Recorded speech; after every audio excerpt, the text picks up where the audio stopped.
जब विकास के क्रम में नारी शक्ति की बारी आती है तो स्पष्ट तौर पर देश की महिलाओं में जागरूकता, उनके सतत विकास, नारी शक्ति के वित्तीय प्रबंधन को विभिन्न योजनाओं के क्रियान्वयन के जरिए मिलने वाली मजबूती पर एक नजर डालते हैं तो पता चलता है कि फर्श से अर्श पर नारी जीवन को संघर्षों की बेड़ियों से तोड़ते हुए सामाजिक बंधनों के कुचक्रों को समाप्त कर बीते 11 वर्षों में मोदी सरकार ने बहुआयामी शिखर नारी कल्याण की दिशा में स्थापित किए हैं।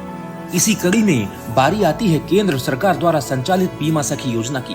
मोदी सरकार ने नारी सशक्तिकरण की दिशा में महत्वपूर्ण कदम उठाते हुए बीते वर्ष 2024 में 9 दिसंबर को हरियाणा की धरती से बीमा सखी योजना की शुरुआत की। आर्थिक रूप से नारी शक्ति की समृद्धता सुनिश्चित करने के लिए मोदी सरकार ने बीमा सखी योजना के जरिए भारतीय जीवन बीमा निगम ने महिला करियर एजेंटों को वजीफे के रूप में योजना के शुरुआती वर्ष में ही 62.36 करोड़ रुपए दिए। वहीं इस वित्तीय वर्ष 2025-26 में 520 करोड़ रुपए बीमा सखी योजना के लिए आवंटित हुए हैं। इस योजना के जरिए बीमा सखियां न सिर्फ वजीफे के जरिए 5,000 से 7,000 रुपए की कमाई कर रही हैं, बल्कि बीमा की संख्या के अनुसार उन्हें अतिरिक्त कमीशन भी प्राप्त हो रहा है। हर गांव में बैंकिंग सुविधाएं उपलब्ध कराने में महिलाओं की अहम भूमिका की सराहना करते हुए प्रधानमंत्री मोदी जी ने कहा था, आज लाखों बेटियां उनको बीमा एजेंट, बीमा सखी बनाने का अभियान शुरू हो रहा है।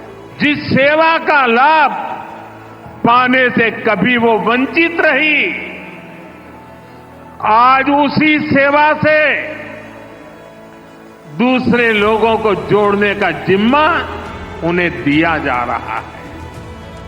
आज बीमा जैसे सेक्टर के विस्तार का नेतृत्व भी एक प्रकार से अब महिलाएं ही करेंगी। भारत में महिलाओं के लिए बनाई गई कल्याणकारी नीतियों और क्रांतिकारी निर्णयों से मोदी सरकार ने स्पष्ट किया है कि बीमा सखी, बैंक सखी, कृषि सखी, पशु सखी, ड्रोन दीदी, लखपति दीदी जैसे नाम सुनने में जितने सरल लग रहे हैं, लेकिन असल में ये ग्रामीण भारत के भाग्य को बदलने का काम कर रहे हैं। वहीं नारी सशक्तिकरण को खासा बल भी दे रहे हैं। जहां कभी नारी को अधिकार सीमित मिले, आज वहीं नारी निर्णय ले रही हैं। जहां कभी महिलाओं को केवल घर की जिम्मेदारी माना गया, आज वही महिलाएं परिवार, समाज और अर्थव्यवस्था तीनों की धुरी बन चुकी हैं।